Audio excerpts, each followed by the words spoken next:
Assalamualaikum warahmatullahi wabarakatuh. Thank you YouTube subscribers and viewers. Dah kena tahan roadblock? Dah kena ujian bunyi exhaust? Don't worry, kita orang Malaysia kan. So kita kena ambil tahulah. Nak tahu apa? Undang-undang lah yang berkaitan dengan bunyi exhaust. Exhaust motor, exhaust kereta, exhaust lori dan lain-lain. Tapi video ni Pak Cik nak share khas untuk semua bikers macam Pak Cik. Jom kita fahamkan sikit-sikit supaya kita ride dengan senang hati. Namun video ni adalah pandangan peribadi Pak Cik sahaja. Tidak ada niat Pak Cik nak melangkau mana-mana agensi penguasaan seperti JAS dan sebagainya. Pak Cik bukan pandai pun. Okay? So let's take a look. Itulah dia. Yang you tengok tu. Menurut undang-undang mana ni? Ni dia. This is the law. This is the particular law. Had maksima bunyi yang boleh dilepaskan dari exhaust motor kita. Ini cerita motosikal lah. Apa dia? Berapa? Perhatikan.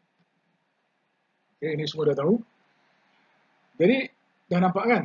So, sekarang macam mana ujian itu dibuat? Ini yang kita nak perhatikan. Macam mana ujian itu dibuat. Baik. Menurut undang-undang ini, kaedah ujian bunyi exhaust dibahagikan kepada 4 perkara. Yang pertama, peralatan itu. Okay, peralatan untuk ujian bunyi. Yang kedua, tapak ujian. Apa hal dia? Nanti kita lihatlah. Yang ketiga, bunyi latar belakang, background noise, tinggi rendah. Boleh ke buat ujian? Dan yang keempat, prosedur ujian itu sendiri. Okay? Kita fahamkan hal peralatan dahulu. Let's take a look dekat dia punya instrumentation. Inilah dia alatnya, is a alat saintifik lah. So ada piawai tertentulah ya. Yang kita perlu tahu apa? Decibel A, iaitu takat penapis bunyi untuk alat ini ataupun loudness ataupun hingar dalam bahasa kita. Yang amat penting di sini adalah kalibrasi alat itu sendiri. Perhatikan, nombor 3 tu. Apa dia? Alat ini perlu dikalibrasi sebelum dan selepas setiap ujian. Dan perbezaan ukuran bunyi dari kalibrasi pertama dan kedua tidak boleh melebihi 1 desibel A. Atau data ujian itu tidak sah. Agak ketat kan? Bayangkan kita pegawai JAS. Basahkan dia boh. Okay? So very tedious ya. Ini apa yang ditentukan oleh undang-undang mengenai tapak ujian bunyi exhaust. Yang penting apa? Tempat lapang, rata dan tapak itu keras, iaitu seperti jalan berturap, tar, semen, konkrit. Asalkan bukan tapak tanah merah, tapak tanah londang, lumpur, berlumpur, padang rumput, belukar, semak, ataupun tapak berumpusan sampah ke, tebing sungai ke, balik awal lah. Yang penting ada keluasan pada kelapangan ruangan ini, iaitu 3 meter tanpa apa-apa struktur yang menghadang. Beg laptop pun tak boleh tertonggok di tengah-tengah tu. Ya. Juga, ada satu lagi, ini kita seronok sikit. Hanya 2 orang saja dibenarkan di dalam ruang ujian semasa ujian ini. Kita, rider dan tester saja. Yang lain pergi duduk main jauh-jauh. Rider pula duda, bawa 4 kali D4R. Officer JAS awet cun single lagi. Yang lain tu sendiri sambung ceritalah.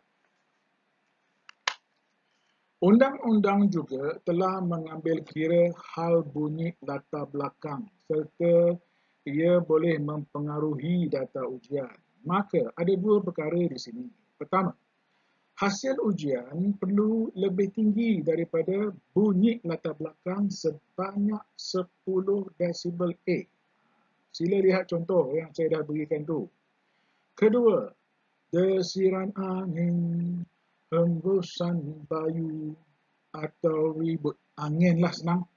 Kelajuan angin yang melepasi bahagian mic, ya, hendaklah diukur. Rider yang ada GoPro, yang ada action camera tahu mic, angin lalu kat mic bunyi lain kan. Itulah dia.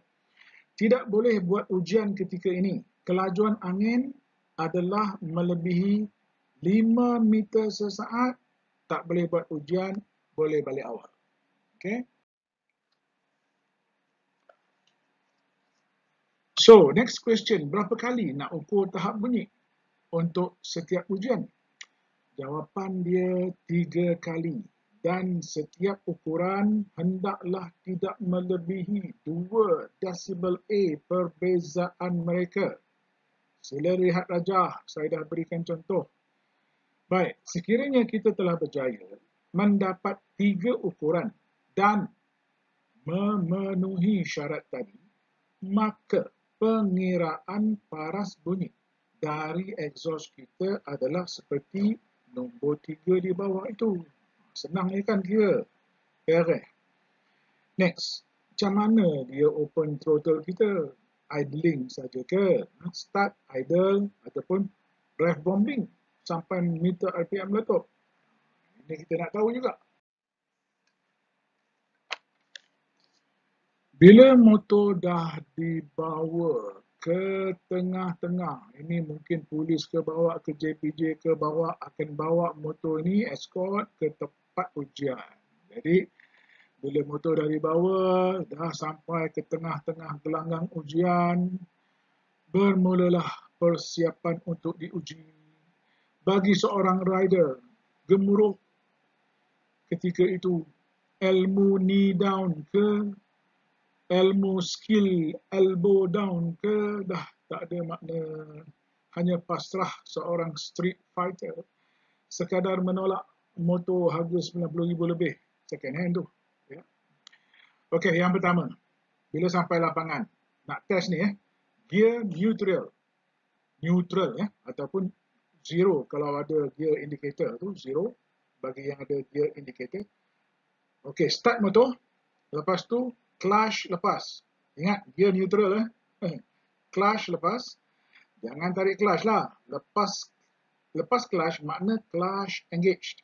Kalau ada gear, kita lepas clutch, engine dah start, balik awal. Yang kedua, warm up engine motor. Bukan warm up lap. Engine pada suhu operasi lah yang biasa. Dan yang ketiga, kalau tiada gear neutral, bagaimana? Sudah ada pula motor tak ada gear neutral. Skuter kot. Balik awal. Tak. Undang-undang kata, mu kena angkat motor. Angkat belakang motor hingga tayar belakang tergantung. Betul. Undang-undang kata, bukan Pak Cik kata. Kalau ikut Pak Cik, balik awal.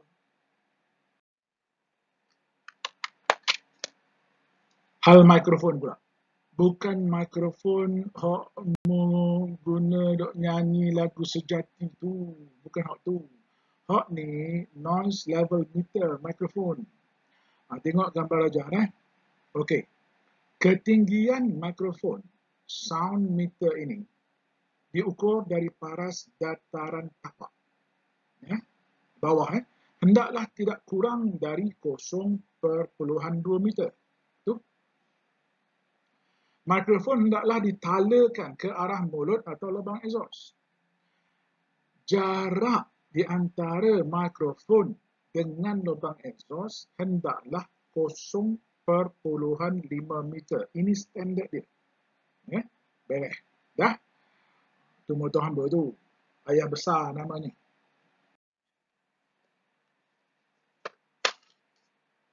Masih lagi hal mengenai kedudukan mikrofon nampak gayanya. Kalau exhaust motor tu rendah, tak sampai 0.2 meter dari permukaan tapak, maka undang-undang kata mikrofon masih tetap di atas 0 ataupun di paras 0.2 meter dari permukaan tapak. Dan jarak di antara mikrofon dengan lubang exhaust kekal pada 0.5 meter. Okey?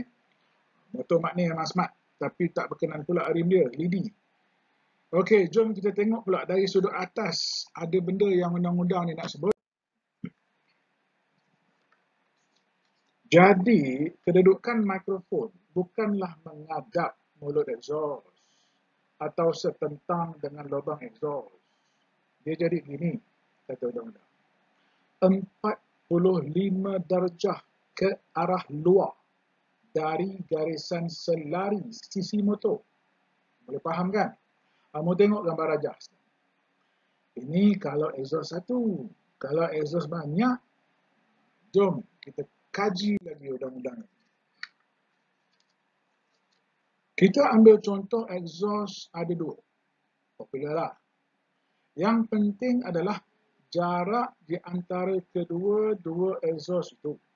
Kalau mereka hanya dipisahkan dengan jarak yang kurang dari 0.3 meter, maka hanya perlu lakukan ujian pada salah satu sahaja.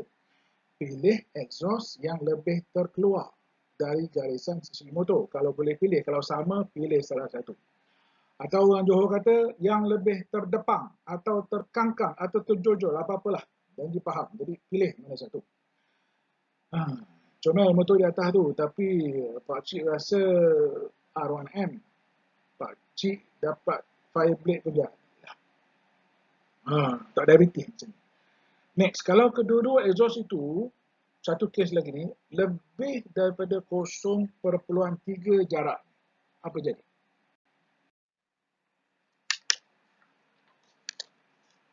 Pakcik rasa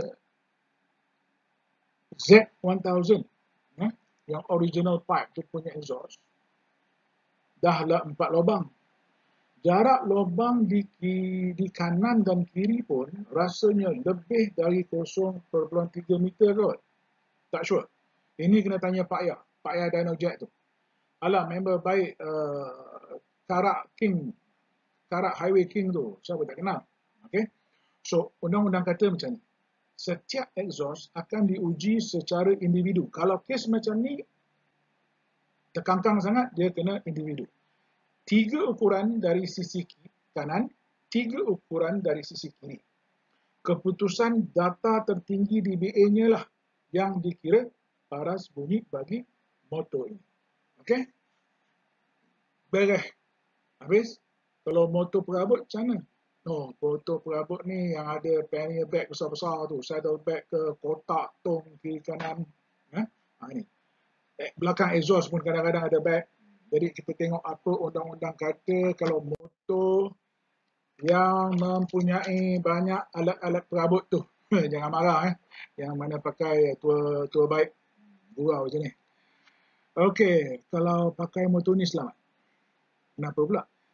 Letak noise meter. Ini undang-undang kata tau. Letak noise meter di mana yang rasa sesuai. Tetapi dengan syarat tidak terhalang dengan side box, tidak terkena harbor exhaust, tidak terhalang dengan apa-apa objek atau struktur pada motor. Walaupun terpaksa berkompromi dengan jarak 0.5 meter tu.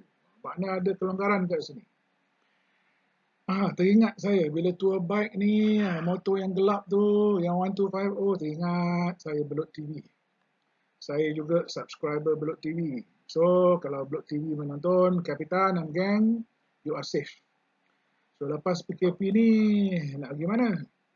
Layan 1000 corner lagi kot.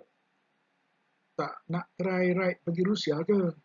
You all boleh. I tahu, I yakin you all boleh sampai ke sana. Saya dapat watch and enjoy, jadilah. Okay? All the best to you guys dan all other adventure bikers. So, cerita open throttle ni tadi tak habis lagi kan? Sampai ref bombing ke dia nak perah? Kita tengok. Okey, kita dah sampai ke pokok persoalan engine speed berapa. Jawapannya bergantung kepada performance motor kita. Itu dia. So, kita kena tahu motor kita lah. Maximum horsepower pada RPM berapa. Itu soalan dia. You bawa keluar. Macam hal ni, Z900. 125 horsepower. Semua tahu. Tapi RPM berapa? Ini kita nak tahu. Untuk ujian bunyi, RPM kena tahu. So, dalam hal ni 9,500. Bermakna Motor yang maksimum horsepower-nya adalah pada RPM melebihi 5,000 RPM, macam gambar rajah tu, di mana Z900 ini catat maksimum horsepower pada RPM 9005. Maka inilah nilai N. Dalam perkiraannya nilai N. So untuk ujian bunyi bagi model ini, kena pulas open throttle sehingga RPM mencecah, tak adalah sampai red line. Kena pulas sampai 4,750 RPM saja. Bukan rev bombing. So, stay there. Hold dekat 4750, steady. Tester punya mata dah mula tengok noise meter. Dia dah stablekan throttle. Tester punya mata perhati noise meter. Sepantas mungkin. Lepas tu, lepaskan throttle. Tutup throttle. Sambil mata tester masih tertumpu pada noise meter. So, dia akan dapat mencatat nilai decibel A tertinggi dari 4,750 itu sehingga motor tu idle mungkin pada 1,100 atau 1,200 RPM. So, pergerakan RPM daripada 4,750 sampai 1,200 tu, meter decibel catat berapa yang paling tinggi. Itu take note. Okay? Alright, that is about it. So, dalam hal ini pula, kalau motor yang maksimum horsepower-nya di bawah 5,000 RPM, N dia berapa? Katalah motor ni maksimum horsepower 4,000. So, cara dia nilai N darab 3 bagi dengan 4. So, jadinya nilai N dia adalah RPM yang untuk test bunyi adalah 3,000 RPM. So, pulaslah throttle sehingga 3,000 RPM, steady kat situ, mata tester pada noise meter dan pantas-pantas lepaskan throttle, baca nilai. Macam tadi juga. Habis, kalau motor tak ada meter RPM, pegawai tester nak buat macam mana? Biasanya akan dibekal dengan portable RPM sensor. Yang ini saya pernah handle dalam 2-3 tahun dulu, tapi bukan untuk noise punya exhaust. Ini untuk mesin genset yang pakai generator. Okay. So, yang itu kena, saya rasa agensi kerajaan ni cukup alat dia. So, don't worry. Saya juga cadangkan workshops, especially Dynojet, Pak Ya, kalau you dengar video ni, I think lebih baik you invest satu noise level meter, jadikan value add service pada semua customer. Ya. So, all the best to you.